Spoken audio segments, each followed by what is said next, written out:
नमस्कार। प्रस्तुत है आचार्य चतुरसेन शास्त्री जी के द्वारा लिखा हुआ उपन्यास धर्मपुत्र का चौथा भाग। आगे बढ़ने के पहले जानते हैं पिछली भाग की कहानी। नवाब और हाकिम जीनत बीवी से मिलने पहुंचते हैं और उनसे सुलह करने की बात करते हैं। नवाब कहते हैं कि तलाक की डिग्री के 2 लाख रुपए से वह फिल्म बनाएंगे ताकि वे उससे 2 का 10 कर सकें। जीनत बेगम वो रुपए हाकिम को देने के लिए राजी होती है, नवाब को नहीं। नवाब हुस्न से मिलने के लिए उसके महल पर पहुंचते हैं। वे उसके महल में उनकी पहली ही मुलाकात होती है। नवाब पहली मुलाकात में अपनी खूब डींगे हाँकते हैं और उसे अपना गाना बजाना भी सुनाते हैं। बानो सोच में पड़ जाती है कि अब इसी जाहिल बेवकूफ़ आदमी के साथ उसे जिंदगी काटनी पड़ेगी। दूसरे दिन हुस्न बानो जीनत बेगम से मिलने जाती है। दोनों में खूब हेलमेल हो जाता है। हुस्न बानो जीनत से पूछती है कि नवाब साहब किसी भी बेगम के पास रात में क्यों नहीं रुकते और ना ही कभी कपड़े बदलते हैं। जीनत कहती है कि वो नामर्द हैं और उनके शरीर पर कोढ़ के बड़े बड़े सफ़ेद दाग हैं। बानो सदमे में आ जाती है।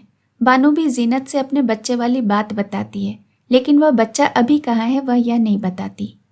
जीनत उससे कहती है कि उसके अब्बा ने जो जायदाद उसके नाम किया है उसे किसी भी हालत में नवाब के हाथ न लगने दे। अब सुनते हैं आगे की कहानी। काल चक्र घूमता ही गया और घटनाएं जीवन को धकेलती रहीं।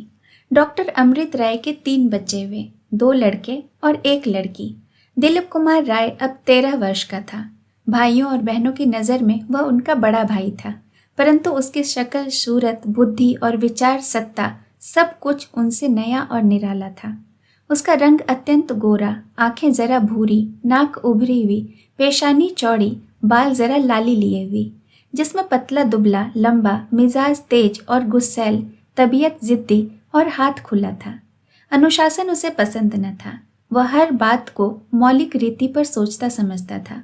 भाइयों और बहनों को वह तुच्छ समझता, उनसे दूर रहता। हर चीज में वह अपना एक पृथक अस्तित्व कायम रखना चाहता था।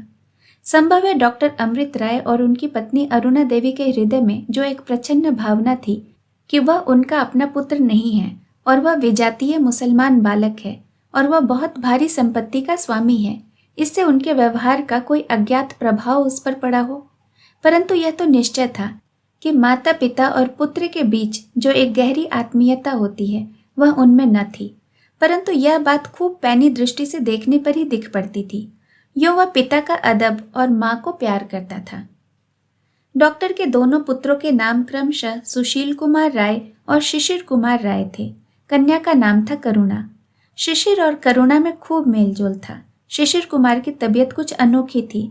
वह एक मस्त प्रकृति का बालक था, खेलने और पढ़ने में तेज, मगर मिजाज का तीखा। हाँ, मगर दिलीप जैसा नहीं।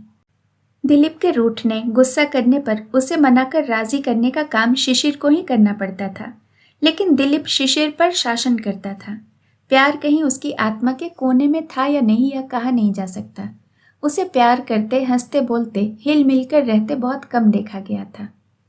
डॉक्टर दंपत्ति निस्संदेह सब बच्चों को समान प्यार करते थे, फिर भी कहीं एक छिपी हुई परायेपन की गंध तो आ ही जाती थी। क्या जाने कहीं इसी का कोई मनोवैज्ञानिक प्रभाव बालक दिलीप पर पड़ा हो। डॉक्टर की आय अच्छी थी पर खर्च भी कम न था। रहन सहन उसका भले आदमियों जैसा था। एक कार भी थी, एक घोड़ा गाड़ी, 3-4 नौकर भी। इस कारण वे कुछ ज्यादा बचा न पाते थे। फिर बच्चों की शिक्षा का खर्च। दिलीप कुमार की एस्टेट की आमदनी को उन्होंने अभी तक छुआ न था। दिलीप को कभी कभी कागजात पर हस्ताक्षर करने पड़ते थे और डॉक्टर उसकी जायदाद के शुरू से ही वली थे। नवाब ने बालक की शिक्षा और परवरिश के लिए एक अच्छी रकम की प्रथम ही पृथक व्यवस्था कर दी थी, परंतु डॉक्टर ने अभी यह बात दिलीप को नहीं बताई थी। वे यह भी सोचते थे कि ऐसा करने से सब बच्चों से उसे पृथक करना पड़ेगा। पृथक तो वह बालक स्वभाव से हो ही गया था, यह होता ही जा रहा था। अब जब वह 13 वर्ष की दहलीज को पार करके शैशव से किशोरावस्था को पहुंचा, तो डॉक्टर दंपति के मन में अनेक संघर्षों ने जन्म लिया। प्रथम तो यह कि बालक की एस्टेट क्या उसे अकेले को दी जाए, क्यों न और बालक को भी उसमें समान का भागी बनाया जाए। जब डॉक्टर दंपति ने उसे छाती लगाकर अपने पुत्र की भांति ही लालन पालन किया है, तो वही क्यों अकेला उस संपत्ति का अधिकारी बने।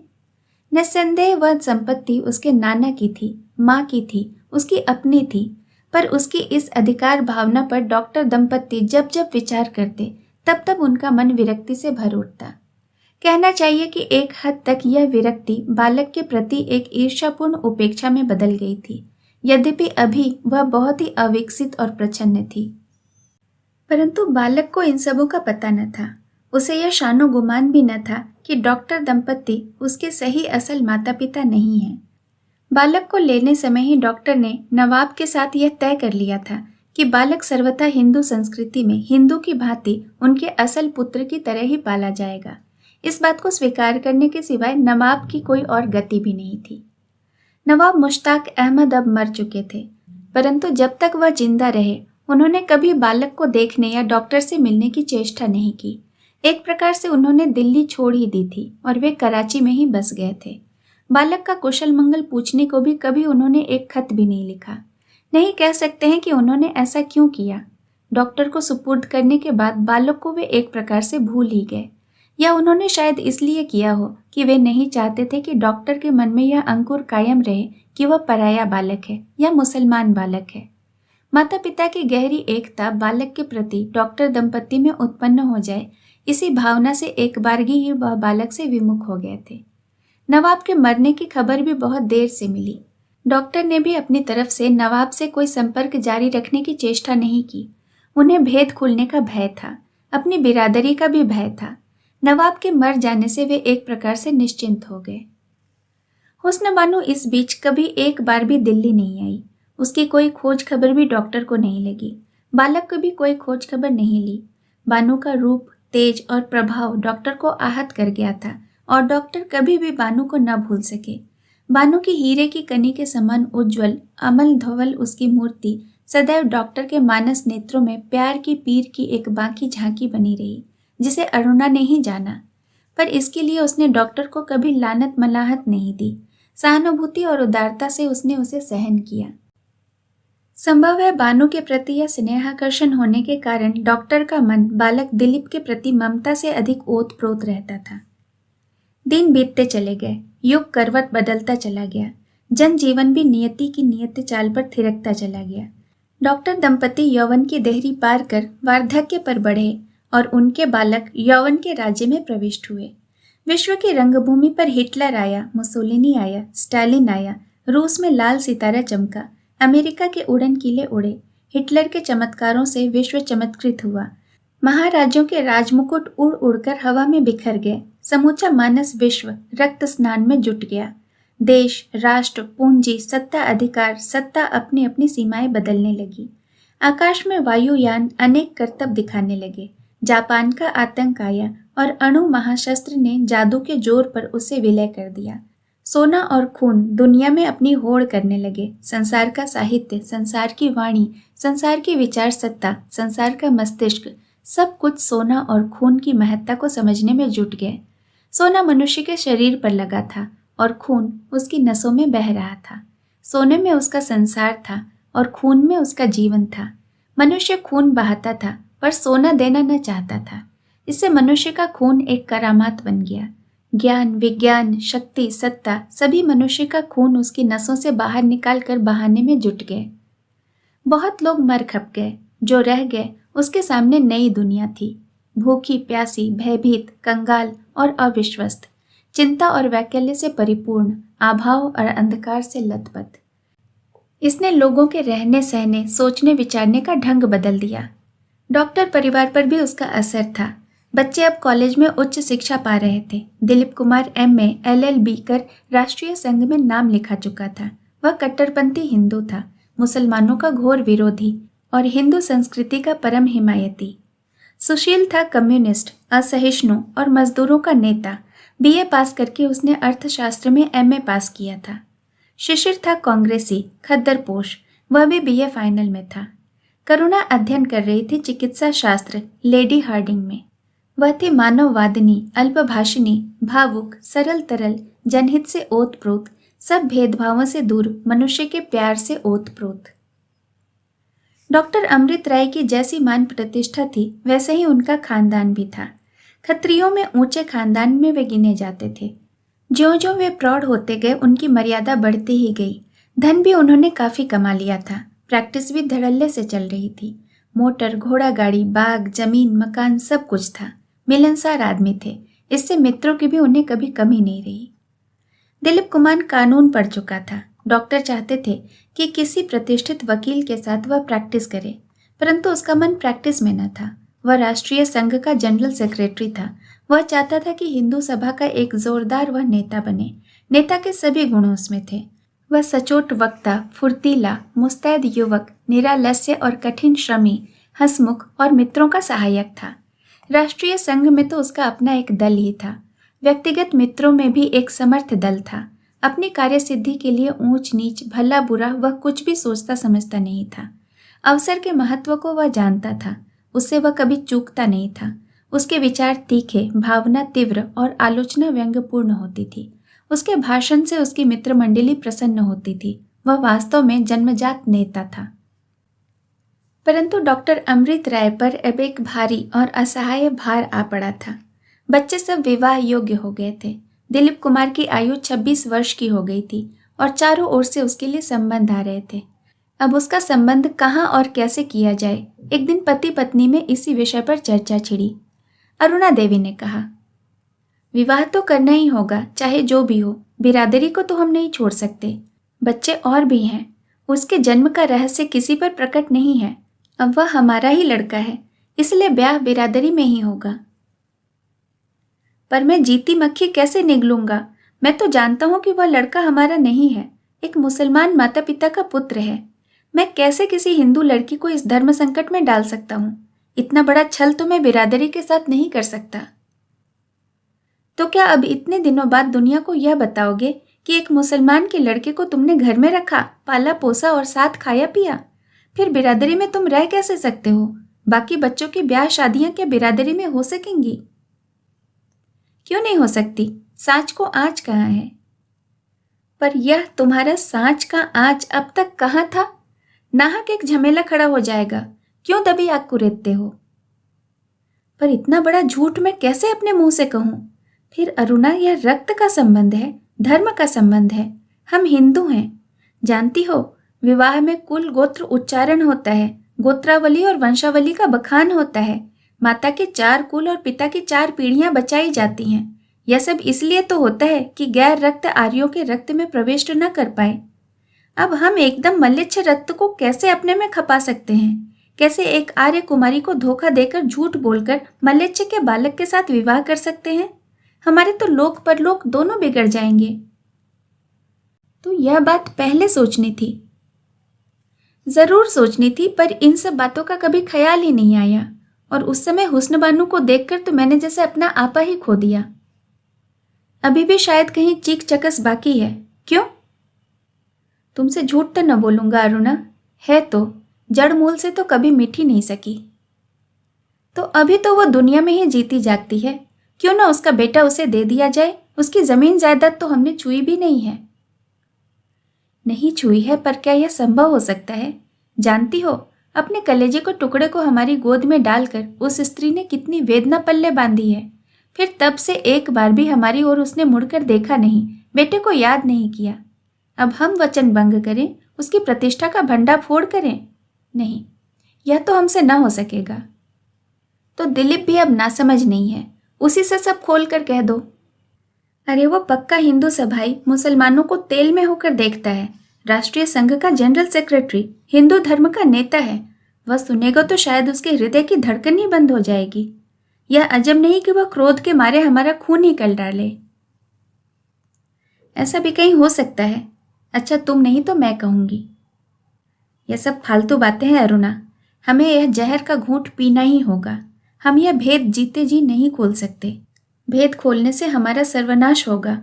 दिलीप का तो जीवन नष्ट हो ही जाएगा, साथ ही हम भी लोगों की नजर से गिर जाएंगे। तो फिर होने दो हिंदू कुमारी का बलिदान। हिंदू की बेटी तो बलि के लिए पैदा ही होती है। हिंदू ही का दूल्हा होता है लुच्चा और बदमाश, तो वह कितना दुख देता है। घर घर तो मैंने आंसुओं से गीले चेहरे देखे हैं। दिलीप कम से कम ऐसा पशु तो नहीं है। कोई भी स्त्री उसे पाकर संतुष्ट होगी। फिर मुगलों के जमाने में मुगल बादशाहों ने तो हिंदू कुमारियों से शादी की ही थी। अब इतना सोच विचार न करो, ब्याह कर डालो। पानी जितना उलीचा जाए उतना गंदा होगा। इधर एक सुविधाजनक बात भी है, डॉक्टर ने जैसे अचानक याद करके कहा। क्या? राय राधाकृष्ण बैरिस्टर हैं, कन्या उनकी 22 साल की है, एमए है, विलायत रिटर्न। लड़की ने भी विलायत पास किया है, सुंदरी है, जात पात बिरादरी को ये नहीं मानते। यूँ हैं हमारे ही बिरादरी के, पर मुद्दत से बिरादरी के बाहर हैं, मॉडर्न विचार के हैं, धन दौलत खूब है। वे बड़ा जोर दे रहे हैं, क्यों ना रिश्ता ले लूं? लड़की तो मैंने देखी है, पसंद है, यही ठीक रहेगा। तुम्हारे मन की ग्लानि भी अधिक न रहेगी। यही करो, पर उससे रिश्ता करके पीछे हमारे बच्चों के रिश्ते में विघ्न तो न होगा। शायद हो, परंतु जमाना बदल गया है, अब पुराने विचार खत्म हो रहे हैं। मैं समझता हूँ मैं सब ठीक कर लूँगा। फिर मैं इस मामले में बिरादरी के पंच चौधरियों को भी घसीटूंगा। यह काम उन्हीं की राय से करना होगा। यह अच्छा है, लेकिन दिलीप से पूछ लिया जाए। वो इनकार करेगा, अभी इतना एडवांस नहीं हो गया है। डॉक्टर जरा मुस्कुरा दिए। लेकिन पूछ लेना अच्छा है। खैर पूछ लूंगा। मैं तो राय राधाकृष्ण को खत लिखकर मंजूरी दे देता हूं। जैसा ठीक समझो। तो फिर तुम किसी दिन जाकर लड़की की गोद भर आना। देखा जाएगा, पर दिलीप से तो जाकर पूछ लेते। पूछ लूंगा, चिंता न करो। डॉक्टर कपड़े पहनकर बाहर चले गए। अरुणा कुछ देर तक इन्हीं बातों को सोचती रही, परंतु दिलीप ने इस रिश्ते को बिल्कुल अस्वीकार कर दिया। उसने कहा, वे लोग बिल्कुल भ्रष्ट हैं, सबके साथ उनका खान पान है, उनकी लड़की भी अंग्रेजी फैशन की गुलाम है।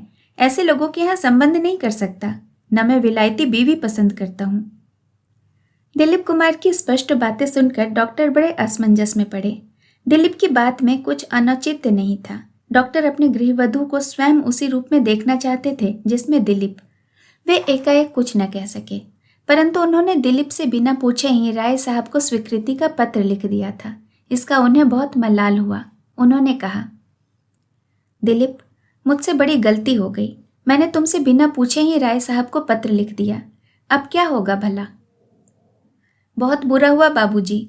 उनसे अब भी आप साफ साफ बातें कह सकते हैं। वे बड़े आदमी हैं, सज्जन हैं, वे बातें समझ जाएंगे, नाराज न होंगे, बल्कि प्रसन्न ही होंगे। लेकिन बेटे, एक बार फिर सोच लो। यह तो तुम ही कह चुके हो कि वे सज्जन हैं। ऐसे संबंध तुम्हें सुलभ नहीं मिलेंगे। परंतु बाबूजी, मेरे विचार आपको मालूम है। मैं सीता सावित्री का आदर्श पसंद करता हूँ। मैं चाहता हूँ कि सीता सावित्री के वंश की ही कोई लड़की आपके चरणों का आशीर्वाद प्राप्त करे। विनम्रता और दृढ़ता दिलीप का स्वभाव था। डॉक्टर उसकी विनय और दृढ़ता से निरुत्तर हो गए। उन्होंने धीरे से कहा, एक बार अपनी माँ से भी तो सलाह कर लो। माँ को मैं जानता हूँ बाबूजी, वे तो मेरे ही धर्म को मानती हैं। मेम को बहू बनाना वे कभी पसंद न करेंगी। पर बेटे, वेशभूषा से ही क्या, राय साहब की पुत्री रूप गुण शील में अद्वितीय है। देखोगे तो पसंद करोगे। लेकिन रूप गुण शील से क्या, आदर्श और विचार भी तो उसके हमारे ही समान होने चाहिए। आचरण और भावना भी तो हमारे ही अनुकूल होनी चाहिए। लेकिन भैया, आज के स्वतंत्रता और समानता के युग में जो तुम इतनी कट्टरता के विचार लिए फिरते हो, सो क्या ठीक है? मैं आपके समान विद्वान नहीं बाबूजी, पर देखता हूँ कि मैं कोरा कट्टर भी नहीं हूँ। कुछ विचार भी कर सकता हूँ, और आदर्श और संस्कृति में तो कट्टरता कायम रहनी ही चाहिए, नहीं तो फिर जातीयता कहाँ तक रह सकती है? जातीयता नहीं रहने पर भी तो काम चल सकता है दिलीप। कहाँ? आपने हिटलर को देखा, मुसोलिनी को देखा, किस तरह जातीयता के नाम पर ही वे मर मिटे। अंग्रेज हैं, फ्रेंच हैं, यूरोप के अन्य राष्ट्र हैं, एक जातीयता के नाम पर, एक जातीयता के बल पर ही तो दुनिया में जीते हैं। हम हिंदू दरिद्र हैं, गुलाम हैं। हमारी आर्थिक और राजनीतिक दास्ता ने शताब्दियों से हमें पंगु बना रखा है। इसी से गुणवान, विद्वान, धर्मात्मा, धीर वीर रहते हुए भी हम दास भाव से मुक्त नहीं हो पाते, पराजित ही रह जाते हैं। अब एक जातीयता ही तो है जिसके बल पर हम सब एक हो सकते हैं, संगठित होकर अपनी दास्ता की बेड़ी को काट सकते हैं। सो तो है, परंतु इससे हिंदू लोगों के बीच जो दीवार खड़ी हो जाएगी। हिंदू तो पहले से ही छुआछूत के कारण दूसरी जातियों से अलग थलग रहते आए हैं। अब तुम्हारे इन विचारों ने उनके मन में घर कर लिया तो वे अपने पड़ोस के एक प्रत्येक उस आदमी के शत्रु और गैर हो जाएंगे जो हिंदू नहीं है। यह अच्छा होगा दिलीप, बहुत अच्छा होगा। हम संगठित हो जाएंगे, सबल होंगे, स्वस्थ होंगे, संपन्न होंगे। दुनिया के लोग मित्रता के लिए हमारे सामने हाथ फैलाएंगे। भला ऐसा हो सकता है? क्यों नहीं हो सकता? देखा नहीं आपने इस युद्ध में अंग्रेजों और अमेरिकनों ने लाल रूसी से कैसे दोस्ती गांठी थी? कहिए, इन तीनों का कहीं भी मेल खाता है? बाबूजी, शक्ति ही सब कुछ है। हम शक्ति प्राप्त करना चाहते हैं और यह काम संगठित होने से ही होगा, और संगठन संस्कृति के द्वारा ही हो सकता है। इसी से बाबूजी, मैं हिंदू संस्कृति का इतना पक्ष लेता हूं। तो कदाचित तुम ही ठीक हो मेरे भाई, पर मैं तो समझता हूं कि अब तो दुनिया में सब मनुष्यों को परस्पर समान भाव से रहना चाहिए। समान होने के लिए ही हम दास्ता की बेड़ियों को काटना चाहते हैं। जो गिरे हुए हैं उन्हें तो समान होने के लिए जरा उठना ही होगा बाबूजी। डॉक्टर ने हंसकर दिलीप की पीठ ठोकी। हंसते हंसते कहा, तुमसे बहस करना मेरे बूते की बात नहीं है दिलीप, लेकिन जा इस मामले में अपनी माँ से और बात कर ले, तभी तो अंतिम निर्णय होगा। उसी की सूचना मैं राय साहब को दूंगा। बहुत अच्छा, कहकर दिलीप चला गया। डॉक्टर देर तक इस गुत्थी को सुलझाने में उलझे रहे। जिसकी नसों में 100% मुस्लिम रक्त बह रहा है, वह ऐसा कट्टर हिंदू धर्म का समर्थक है। यह सोचकर डॉक्टर को हंसी आ गई। उसी रात को दिलीप ने अरुणा से बात की। माता के सोने के कमरे में जाकर वह माँ के दोनों पैर गोद में रखकर पलंग पर बैठ गया। अरुणा लेटी हुई थी। एकदम पांव खींचकर उसने कहा, यह क्या करता है रे पाजी? दिलीप ने हंसकर कहा, खुशामद कर रहा हूं, जिससे माँ मेरे अनुकूल हो जाए। लेकिन बात क्या है रे? बाबूजी ने कहा है कि जाकर माँ से बात कर ले। ब्याह के विषय में? बाबूजी राय साहब की उस मोम की पुतली से मेरा ब्याह कराना चाहते हैं माँ। अच्छा तो है, विलायती बीवी मिलेगी। विलायती कहाँ? विलायत नुमा हिंदुस्तानी, एकदम इमिटेशन। तो तूने कोई असल हीरे की कनी ढूंढ ली है क्या? मुझे क्या जरूरत है माँ, हम तुम दोनों क्या काफी नहीं हैं? सो तुझे तो जरूरत नहीं, पर तेरे और भी भाई बहन हैं, उन्हें भी कहीं कुछ जरूरत नहीं रहेगी क्या? वाह! दिलीप जोर जोर से हंसने लगा। उसने दोनों हाथ जोड़कर अभिनय सा करते हुए कहा, वंदे मातरम। अरुणा नाराज हो उठी। उसने कहा, ये सब बातें मुझे पसंद नहीं है दिलीप। इन्होंने जब सब बातें कर ली हैं तो तू बीच में मत दखल दे। तेरी लाभ हानि की सब उन्होंने बात सोच ली है। वह लड़की मैंने देखी है, बहुत सुशील है। मैं उसे खूब अच्छी तरह से अपनी बहू बनाकर रखूंगी, तू फिक्र मत कर। तो यही पक्की रही, कह दो सुशील से जाकर। फिर गधापना करता है। बड़े भाई को छोड़कर कहीं छोटे भाई का ब्याह पहले होता है? क्यों नहीं होता? भीष्म ब्रह्मचारी रहे थे, उन्होंने अपने हाथों से अपने भाइयों का ब्याह नहीं किया था। सो तो भीष्म की तरह ब्रह्मचारी रहना चाहता है? जरूर रहना चाहता हूं। जब तक मेरा देश स्वतंत्र न हो जाए, हिंदू राष्ट्र का उत्थान न हो जाए, तब तक ब्याह करके गुलाम संतान पैदा करने का क्या लाभ? माँ, फिर कौन जाने हमें किस मुसीबत में फंसना पड़े, जेल जाना पड़े, फांसी लटकना पड़े। नहीं नहीं, ब्याह शादी की अभी कोई गुंजाइश नहीं। पहले हिंदी, हिंदू और हिंदुस्तान, पीछे शादी ब्याह। बाबूजी से कह दो माँ, वे इस झमेले में मेरा दिमाग न खराब करें। प्रथम मैं तो अभी ब्याह नहीं करना चाहता, फिर करूंगा तो सीता और सावित्री के आदर्शों पर चलने वाली हिंदू कुल ललना के साथ, जिससे मेरे सब सपने सत्य हो जाएं। सपने कैसे रे? कि तुम्हारी बहू बैठकर तुम्हें रामायण का पाठ सुनाए, सूर्योदय से प्रथम उठकर स्नान करे, देव पूजन करे, गुरु चरणों की वंदना करे, गृहस्थ धर्म का संगोपांग पालन करे।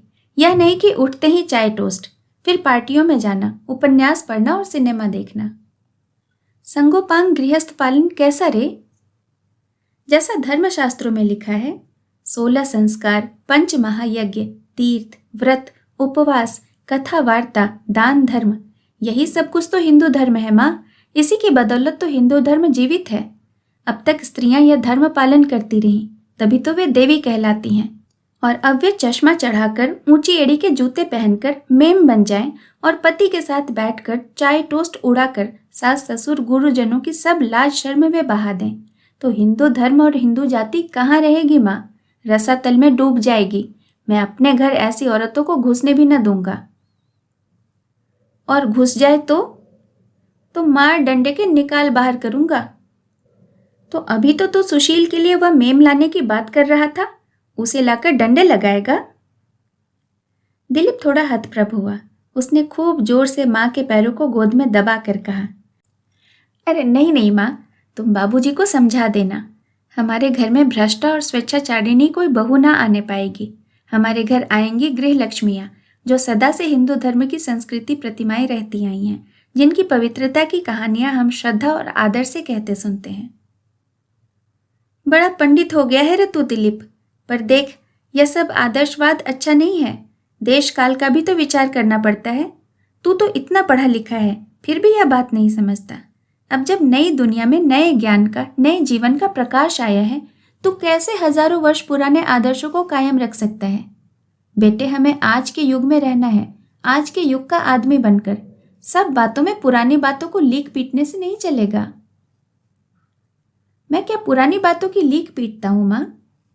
नहीं तो क्या, तू संस्कृति और सभ्यता की बात तो करता है। तुझे पुराने हिंदू धर्म के गुण ही गुण दिखते हैं। पर स्त्रियों की बात है। हिंदू धर्म में स्त्रियों को किस प्रकार दासी की भांति रखा जाता था। किसी जमाने में तो मुर्दे पति के साथ जिंदा उन्हें फूंक दिया जाता था। इसे सती धर्म कहा जाता था। जब 8 बरस की विधवा का दूसरा ब्याह करना ही अधर्म माना जाता था, तब पुरुष 10-10 ब्याह करते थे। अपनी औरतों को भेड़ बकरी की तरह बाजार में बेचते थे, जुए के दांव पर लगाते थे, दूसरों को दे डालते थे। क्या तूने युधिष्ठिर, हरिश्चंद्र और पांडुराज की कथाएं नहीं पढ़ी? पढ़ी है माँ, परंतु धर्म बंधन भी तो होते हैं। खाक होते हैं धर्म बंधन। आदमी को विचारशील होना चाहिए और उसे अपने जीवन में अपने युग के साथ चलना चाहिए। बेटा, तू इतना बड़ा विद्वान है, सो इतना भी नहीं समझता? दिलीप ने और कसकर माँ के चरणों को हृदय से लगा लिया और वह कुछ देर चुपचाप बैठा रहा। फिर उन चरणों में मस्तक रखकर वह तेजी से वहां से चल दिया। शेष कहानी अगले भाग में। कहानी सुनने के लिए आपका बहुत बहुत धन्यवाद।